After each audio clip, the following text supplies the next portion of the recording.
I still remember the moment I realized my piece was officially over. I stepped outside that Saturday morning, coffee in hand, ready to enjoy my perfectly trimmed lawn, and there it was, Corinne's massive SUV, planted like a monument to entitlement, right in the center of my grass. My heart sank, my jaw tightened, and all I could think was, why me? At first I thought maybe it was a one-time mistake. I waved politely, trying to hide the edge in my voice. "Hi, Corinne, could you move your car?" She didn't even glance at me. She gave that smug little smile, the one that makes you want to scream into a pillow, and said, "It's fine. The HOA allows it." Fine allowed, on my lawn, my sanctuary, my happy place. I stared at that SUV like it had personally betrayed me. The next day, same story, and the next. Every morning, like clockwork, her SUV appeared. I started timing it just to see if there was some rhythm to her madness. There was. She parked wherever she felt like it, stepped out like she'd earned a medal for entitlement, and went inside, leaving destruction in her wake. I tried subtlety first. Signs, small, polite, almost pleading signs, "Please respect my lawn." Chalk messages on the sidewalk. Even a sprinkler timer I set to soak the tires for a little harmless shock. Nothing worked. She laughed at the chalk, ignored the signs, and smiled that same infuriating smile. I could feel my patience fraying, like thin rope about to snap. And with every day that SUV sat there, I felt my sanity slipping a little further. Neighbors started noticing. Some whispered in the yard, clearly on my side. Others, unsure if this was some HOA power struggle or my own overreaction, kept their distance. But I didn't care about them. I cared about the SUV that had ruined my morning coffee ritual, trampled my tulips, and mocked me without saying a word. One evening I sat on my porch and stared at it. The car didn't move. Corinne didn't move. And somewhere in me a plan started to form, a plan that was bold, ridiculous, and oddly satisfying. Mulch, 3 tons of it. Enough to cover the grass, maybe even bury the tires. Enough to turn her daily invasion into a landscape of panic. I laughed quietly to myself, the kind of laugh that comes from knowing you might just outsmart a bully for the first time in your life. I spent the week researching. How many cubic feet of mulch would I need? How do you deliver 3 tons of something without blocking the street? Could I actually pull this off without breaking HOA rules myself? The excitement built like a storm cloud, and I couldn't wait for the day it arrived. Meanwhile, Corinne continued her routine. Every morning, she would roll up like she owned the street, step out of her SUV with her phone glued to her ear, hair perfectly coiffed, sunglasses in place, looking around to make sure the world knew she was above it all. And every morning, my blood boiled a little more. I imagined her reaction when she realized something was coming for her. I pictured her panic, her scrambling, the chaos that would ensue as she finally realized her luxury SUV had met its match. I grinned at the thought, almost vibrating with anticipation. And then the day came. 3 tons of mulch arrived in my driveway, piled high like a small mountain, earthy and fragrant and perfect. I stood there, hands on hips, studying the pile. It was heavier than I imagined, almost absurd in its magnitude. But the thought of it sitting on my lawn on her SUV made my chest tighten with excitement. I could already hear the crunch of tires on mulch, the muttered curses, the frantic phone calls to the HOA. And I knew one thing for certain. Corinne had no idea what was coming, and when she did, she wouldn't know whether to laugh, cry, or scream. I paced in front of the mulch, visualizing every step. Each shovel full would be precision, patience, and justice rolled into one. Every moment of shoveling would feel like reclaiming a little piece of my life that Corinne had taken from me without a single apology. That's when I realized something important. This wasn't just about mulch. It was about standing up, about taking control when someone thought they could push you around, about turning frustration into creativity and a little harmless, satisfying revenge. I waited, sipping my coffee like a general surveying the battlefield. Every car that drove down the street made me pause. Could it be her? Was today the day she finally faced the consequences of her entitlement? I didn't know, but I was ready. And mulch, unlike Corinne, doesn't negotiate. It waits. I woke up the next morning before sunrise, heart hammering in my chest, staring at my driveway where the 3 tons of mulch waited like an army ready for battle. The street was quiet, the kind of quiet that makes every bird chirp and every distant car engine feel like a warning. And then I heard it, the familiar rumble of tires. Karen's SUV was rolling up the street, slow and deliberate. I could feel the tension coil in my stomach, twisting tighter with every crunch of gravel. My neighbors were still asleep, unaware that the morning's entertainment was about to begin. She parked as usual smack in the middle of my lawn. But this time something was different. She got out, stepped back, and her face faltered, not the usual smug confidence. No, this was the tiniest flicker of uncertainty, and I swear just for a second she looked nervous. I stepped onto the porch, sipping my coffee like a general surveying a battlefield, and felt that rush, the same one you get when you know you're about to pull off the perfect plan. I didn't move. I didn't say anything. I just watched. Karen circled her SUV like a lioness sizing up prey. She tapped the hood, glared at the tires, and then she froze. Her eyes widened. Her hands flew to her mouth, and in that moment I knew she'd noticed something. I kept my posture casual, but inside my pulse was racing. I imagined her mind trying to process what she was seeing, mulch, everywhere. Not yet on her SUV, but creeping inch by inch, forming a soft, earthy barrier around her tires. The kind of barrier that says, step forward and face the consequences. She backed up slightly as if testing whether the SUV could even move. And that's when I heard the first shriek, quiet, high-pitched, but unmistakable. Karen had realized this wasn't a joke. This wasn't a prank. This was mulch, 3 tons of it encroaching on her perfect little world. I could almost hear her brain short-circuiting. I imagined her thoughts racing. Why is this happening? Is this legal? Is someone watching? Is the HOA going to sue me? And then came the frantic phone call, her hand shaking slightly, fumbling for her keys as she dialed. I didn't need to hear the words to know she was calling the HOA. The pitch of her voice was enough. Meanwhile, I started shoveling, slowly, deliberately, letting the mulch fall in gentle waves around her tires. Every scoop made that satisfying thud as the dirt hit the asphalt. Every motion was deliberate, slow, like time itself had slowed to make her panic more delicious.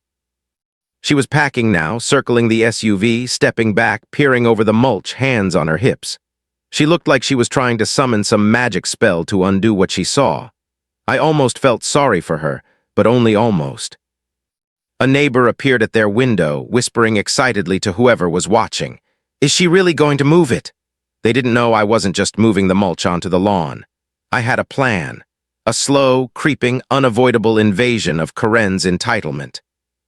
Karen's panic was growing. I could see it in the slight tremor of her hands, the way she shifted her weight from foot to foot, the way her sunglasses kept sliding down her nose as she rubbed them nervously. It was like watching a volcano start to rumble before it erupts. I kept shoveling. Each scoop was a statement. This is my lawn. This is my world. You do not get to take it from me. She tried to talk to me at one point, her voice high and quivering, almost comical. What are you doing?" I smiled, keeping my tone calm, deceptively casual. "Just spreading mulch." Her eyes went wide. "Mulch?" "Yes, mulch." I tilted my head slightly, as if it was obvious. "It's good for the soil." She didn't laugh, she didn't argue, she just stared. And that stare said everything: panic, disbelief, and the faintest hint of terror. By now, a small crowd of neighbors had begun peeking out their windows. I could hear soft murmurs, almost like cheering, and Karen noticed. Her face went pale. For a woman who thrived on attention, this wasn't the kind she wanted. I stepped back, letting the mulch pile rise just a little higher. My heart raced with satisfaction. The battle had begun, and for the first time in weeks, Karen looked like the one losing control. And in that moment, I realized something. Revenge isn't about violence. It's about patience, planning, precision, and the slow, creeping terror of someone realizing their sense of entitlement has finally met its match. Karen didn't know it yet, but this was just the beginning. And I couldn't wait for her next move. By mid-morning, the sun was just high enough to cast long shadows across my lawn. The 3 tons of mulch loomed like a quiet army, and Karen, well, she looked like she'd just realized she was facing the apocalypse. She circled her SUV again, tapping her fingers on the hood, packing like a predator trapped in its own cage. I could see her brain working overtime, trying to figure out what to do next. Every time I shoveled another pile around the tires, her panic increased, subtle at first, then unmistakable. "Is this legal?" she asked, voice trembling, finally turning to face me. Her usual confidence was gone, replaced by that flustered, almost vulnerable look that I'd never seen before. I shrugged casually as if the answer was obvious. "Absolutely, mulch is perfectly legal." Her jaw dropped.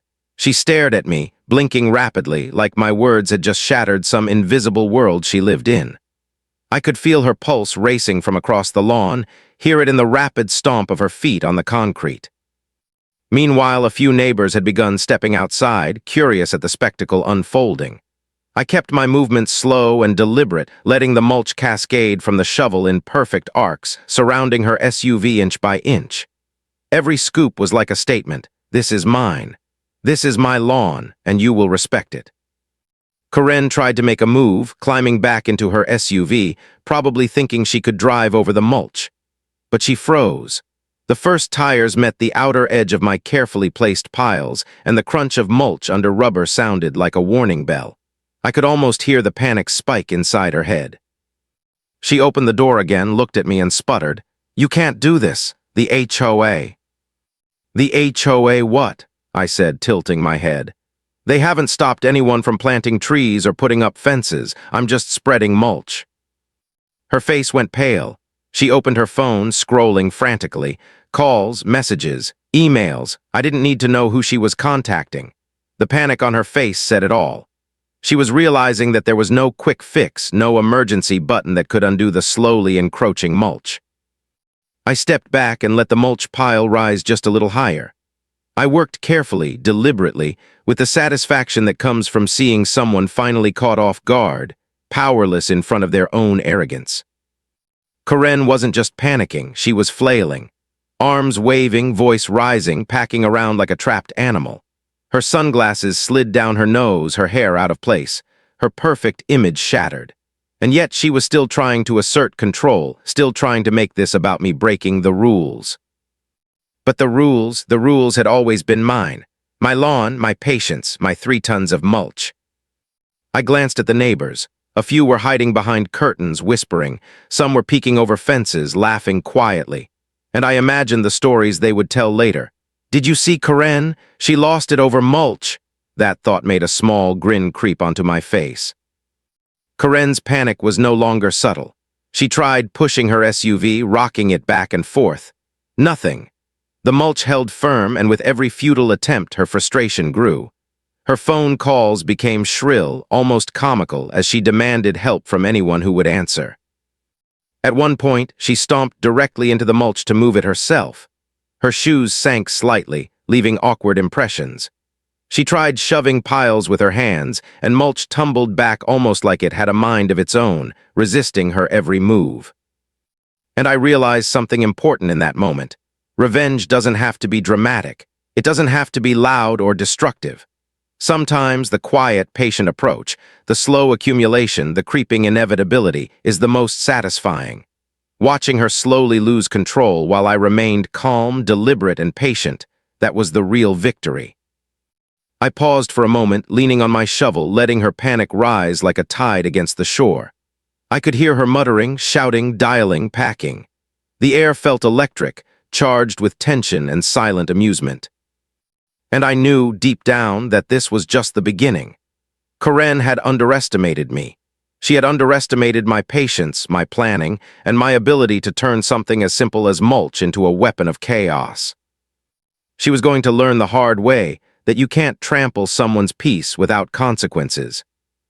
And I, standing there with dirt on my hands and a grin I couldn't hide, was ready to deliver it.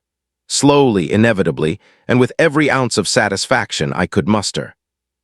The first cracks in her composure were showing, and I was just getting started.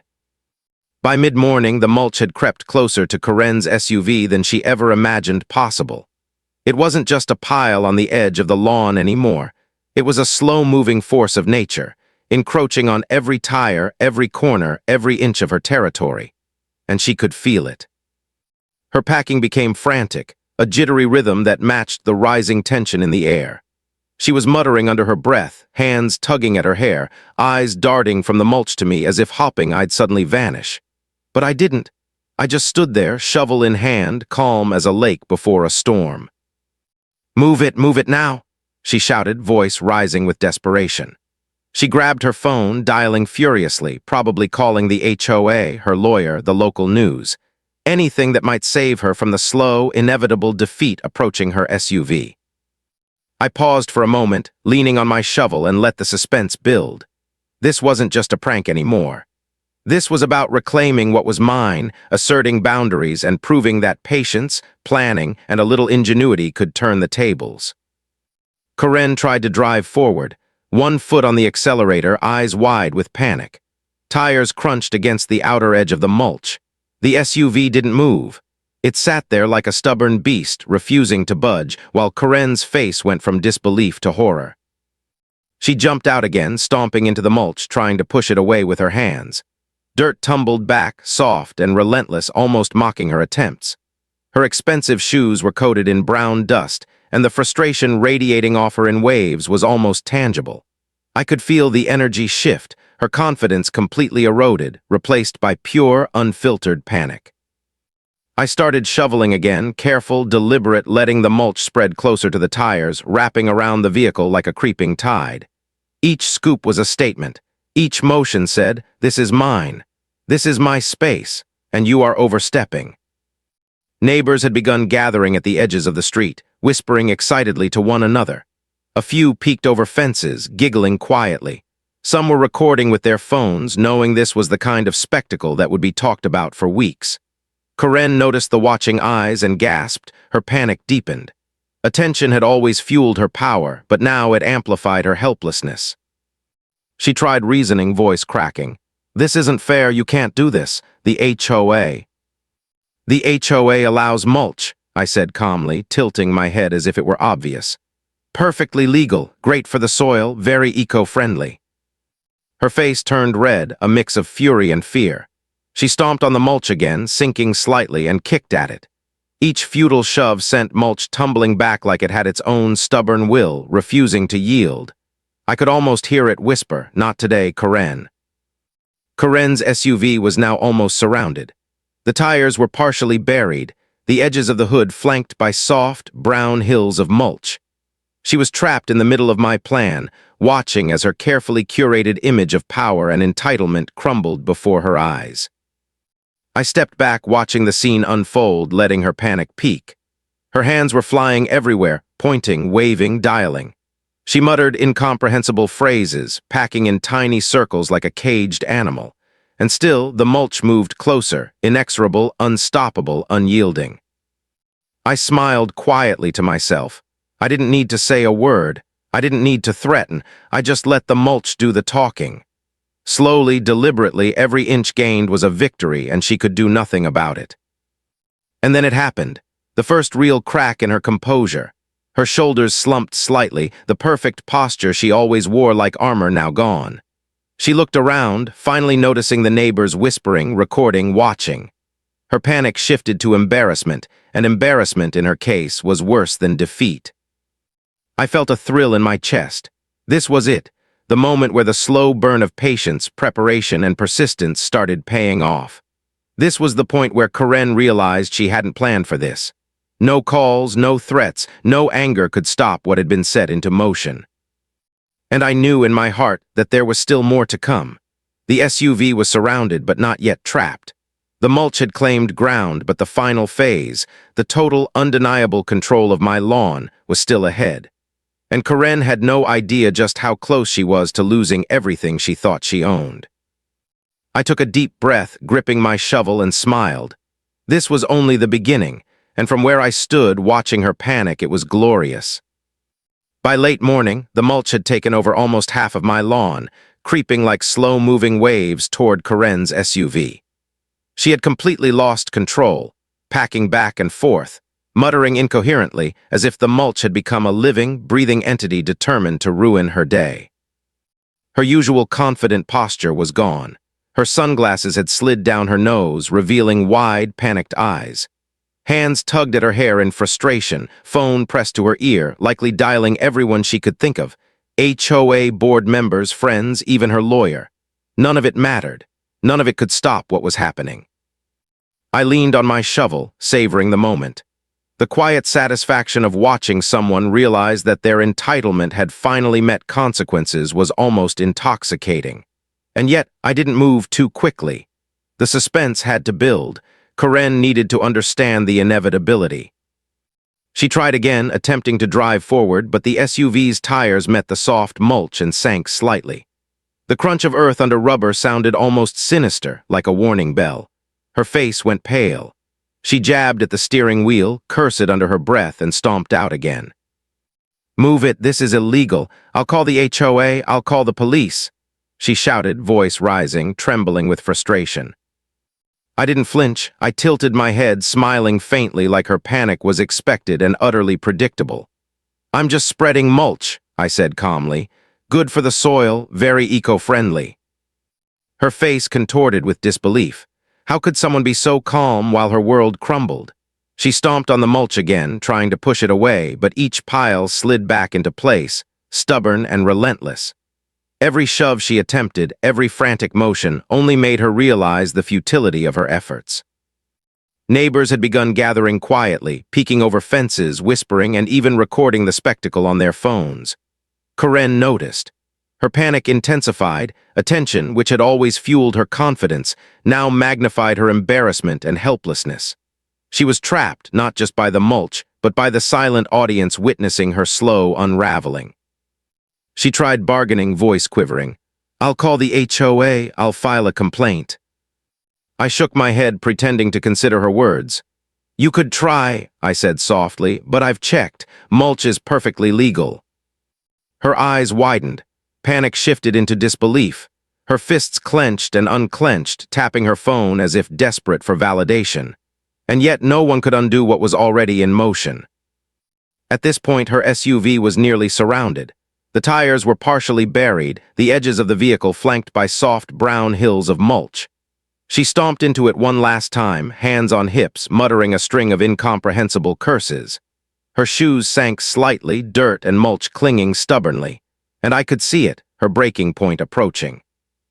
I stepped back, letting her feel the weight of inevitability. She couldn't move forward. She couldn't retreat. Every effort she made only confirmed her lack of control. I shoveled deliberately, slow, precise, giving her time to grasp what she was facing. Why won't it move?" she asked finally, voice trembling, almost a whisper. Her ego had vanished, replaced by pure panic. I smiled faintly. "Mulch doesn't move for anyone," I said, leaning on my shovel. "It waits, and it's patient." She stopped packing, stood there frozen, staring at the SUV, the mulch, and me. For the first time, she looked small, helpless, defeated. And yet a spark of stubbornness lingered. She wasn't giving up, at least not yet. But the fear in her eyes told the truth. She had underestimated me. She had underestimated my patience, my planning, and the simple fact that 3 tons of mulch could humble even the most self-righteous person. I could almost hear the neighbors murmuring, "She's losing it. Look at her. This is amazing." That thought made a quiet laugh escape me, almost imperceptible but satisfying nonetheless. The stakes had risen. Karen had reached her breaking point.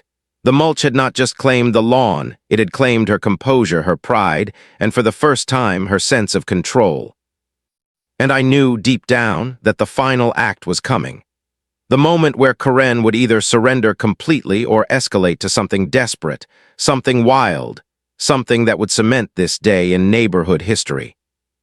I tightened my grip on the shovel, feeling the cool wood against my hands. Every second that passed, Karen's panic grew.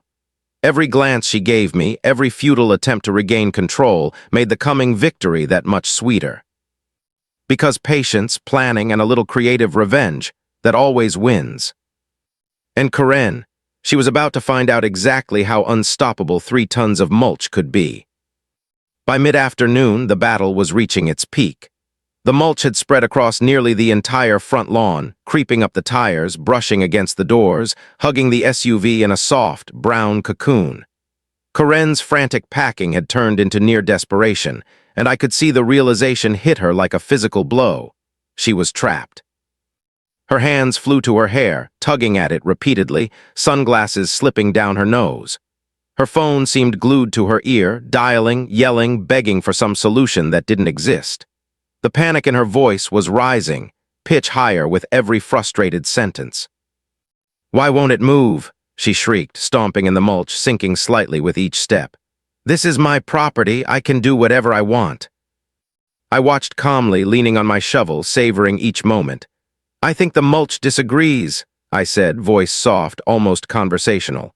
"It tends to have a mind of its own." She spun toward me, eyes wide, muttering curses I didn't recognize. She tried pushing the SUV again. Tires dug into the mulch, spinning slightly, but the SUV didn't budge. Every shove she attempted only made her realize the futility of her efforts. Neighbors had begun venturing further out onto their lawns, whispering excitedly, peeking over fences, even snapping pictures. Some were grinning, some shaking their heads in disbelief. Karen noticed the growing audience. Her eyes darted around, face paling further.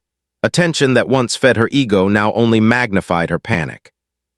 I started shoveling again, carefully adding another layer around the tires, inching the mulch closer to the doors. With each scoop, Karen flailed, her shouting growing louder, more frantic. She stomped into the mulch again, trying to push it aside, but it slid back like water flowing around rocks.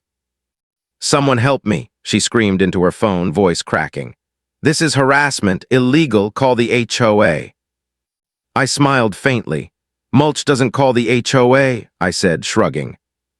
Her SUV was now almost entirely surrounded. The tires were partially buried, the doors flanked by hills of mulch. She looked like a general trapped in her own battlefield, unable to move, unsure of what to do next. Every attempt to escape only cemented her defeat. Her frustration escalated to desperation. She tried climbing into the SUV, hopping to drive over the mulch, but the wheels barely moved, spinning against the soft, stubborn ground. She jumped out, stomping back and forth, muttering under her breath, shouting at imaginary enemies and glancing at the neighbors as if they had joined some grand conspiracy against her. I could see the breaking point approaching.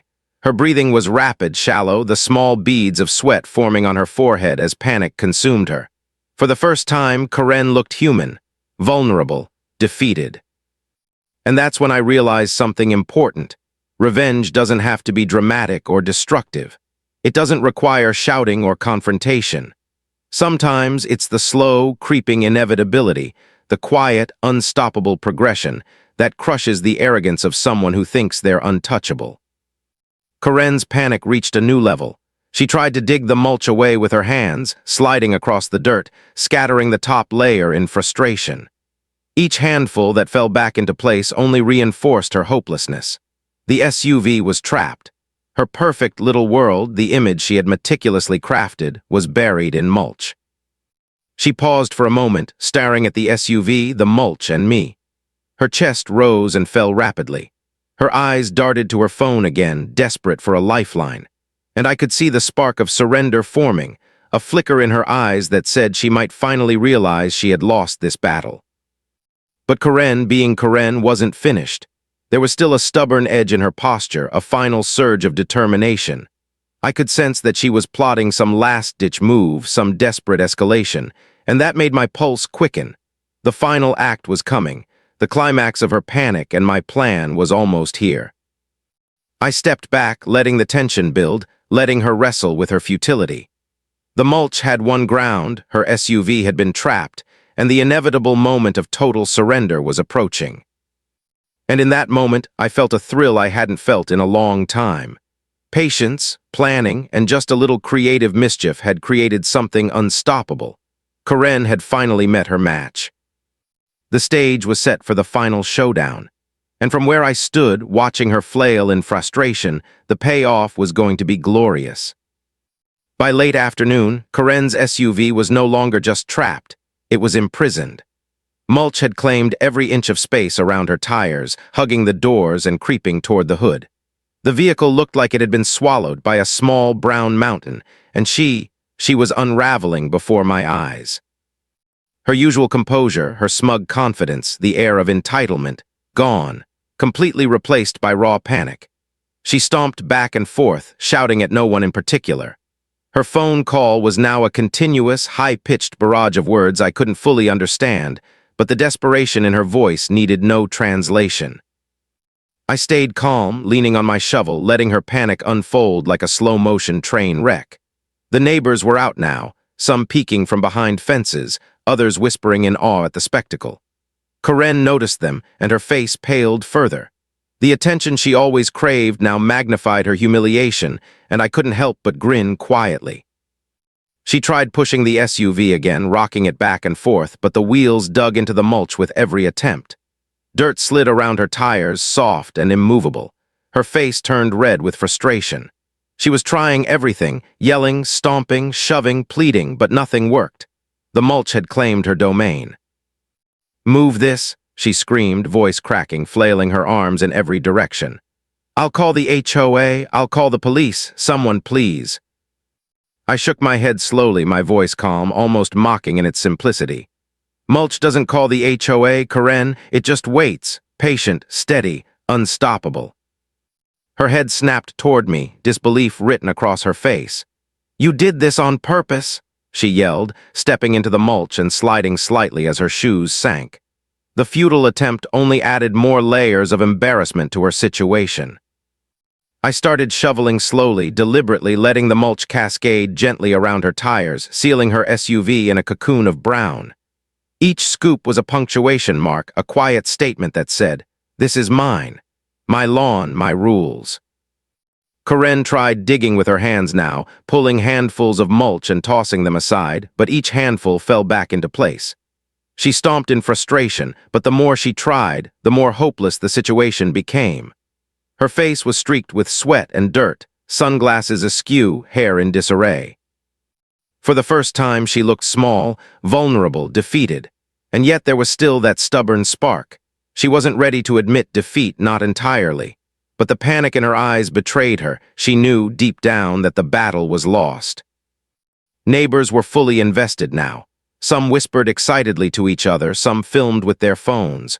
One older neighbor, leaning on his cane, muttered under his breath, "Finally, she's getting what she deserves." Karen noticed. Her eyes flicked to the audience, and the embarrassment added to her panic. Every second, the pressure mounted. She tried a final desperate move. Climbing back into the SUV, she gunned the engine, rocking the vehicle against the mulch. Tires spun helplessly, and she cursed under her breath. She looked around, frantic, searching for someone, anyone who could help her, but the crowd remained silent, watching. Mulch was patient. Mulch didn't care. And then, as if the universe itself had joined the plan, she stepped out again and realized the SUV wasn't moving. Not forward, not backward, completely trapped. Every inch of her carefully curated sense of power had been stripped away, replaced with a creeping, unbearable panic. I could see it in her eyes the moment she finally understood. The world hadn't stopped for her entitlement, I hadn't stopped for her arrogance, and Mulch had won. She sank down onto the edge of the mulch, shoulders slumping, hands gripping her knees. The shrill screams had faded into muttering, then silence. Her panic had turned to defeat.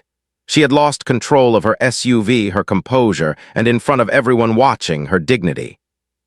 I stood there leaning on my shovel, taking in the moment. It had taken patience, planning, and 3 tons of mulch, but the payoff was complete. Karen had finally met her match, and it was beautiful. I took a deep breath, letting the tension linger, knowing that the final resolution, the part where I would fully reclaim my lawn and restore peace, was coming. The drama had reached its peak. The climax had landed, and the audience watching this unfold, whether in person or through a screen, would remember this day. Karen might try to come back. She might escalate further. But for now, the battlefield was mine.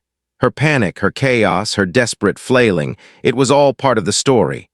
The story of how patience, planning, and a little mulch could humble the most entitled person in the neighborhood. And as I looked at her, sitting there defeated, I knew one thing for certain. The end of this story would be satisfying in every sense of the word. The stage was set for the final act. The payoff, the resolution, and the sweet, sweet victory were only one step away. The sun was beginning to dip behind the trees, casting long golden shadows across my lawn. The mulch had done its work. Corinne's SUV sat trapped, encased in soft, brown hills, every tire partially buried, the doors flanked by creeping piles. And Corinne, well, she had finally stopped moving. She slumped into a chair on her porch across the street, arms crossed, phone abandoned, glaring at her immobilized SUV as if sheer willpower could undo the slow inevitability I had orchestrated. The panic had ebbed into disbelief, humiliation, and finally, surrender. I stepped back, hands on my hips, surveying the scene like a general after a victorious campaign. It had taken patience, planning, and 3 tons of mulch, but it had worked perfectly. Not a single rule broken, not a single shout raised against me, except hers. Neighbors peeked from their windows, some whispering excitedly, others laughing quietly at the spectacle. I could feel the satisfaction ripple through the street. Corinne had always been the self-appointed queen of the neighborhood, the arbiter of rules and punishment. Now, in front of everyone watching, she had been humbled by Mulch. I grabbed my shovel one last time, casually smoothing the mulch around her tires just to make sure there were no gaps. Every motion was slow, deliberate, satisfying. Corinne flinched as I worked, eyes narrowing, but she didn't dare move. She had learned, finally, that control wasn't hers to take. I leaned on the shovel, smiling quietly. It wasn't just about the mulch. It was about patience, about standing up when someone thought they could trample over you, about showing that clever planning could level the playing field. Corinne might have thought she could bully everyone, but one person with a plan and a little mulch could change the game entirely. At one point, she shouted weakly across the street, "This isn't over."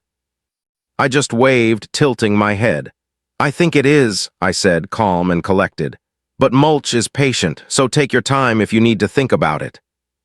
Her scream was half frustration, half comedy, and I couldn't help but chuckle. The sheer absurdity of it, the entitled HOA queen defeated by a pile of mulch, was almost cinematic. But beneath the humor, there was satisfaction. A quiet victory, a restoration of peace. I walked around the yard one last time, taking in the smooth curves of the mulch piles, the trapped SUV, the subtle beauty of slow, creative revenge executed flawlessly. It was art, really, and I was proud. Corinne's glare followed me as I stepped back onto my porch, but I ignored it. There was no need for words. The message had been sent, loud and clear. Trespass, entitlement, and arrogance were no match for preparation, patience, and just a little imagination. I grabbed my coffee again, finally allowing myself to sit and enjoy the calm. The neighborhood had returned to its usual rhythm. Children played on the sidewalks. Dogs barked lazily in the yards. And across the street, Corinne sat fuming quietly, completely defeated. And that's when I realized something important. Revenge doesn't need to be loud or destructive. It doesn't need to escalate into chaos. Sometimes the quiet, inevitable progression, the patient application of creativity and persistence, is enough to humble even the most self-righteous person. I watched the SUV one last time. Tires trapped, doors blocked, Corinne glaring across the street. And I knew she had learned a lesson she would not forget. There's a line, and when it's crossed, even the entitled can be taught humility, with Mulch as the messenger. The sun set fully, painting the sky in pinks and oranges. The mulch glowed faintly in the fading light, a monument to patience, planning, and quiet triumph. I leaned back on my porch, took a sip of coffee, and let out a deep sigh of satisfaction. Peace had been restored. My lawn was safe, and Corinne had finally been humbled. And as I looked across the street one last time, I couldn't help but smile. 3 tons of mulch, 1 trapped SUV, endless satisfaction. It had been a long day, but it was worth every scoop. The HOA queen had finally learned her place. And my lawn, well, it had never looked better. You've heard this confession, now wait until you hear the next one. The truth that shatters everything you thought you knew.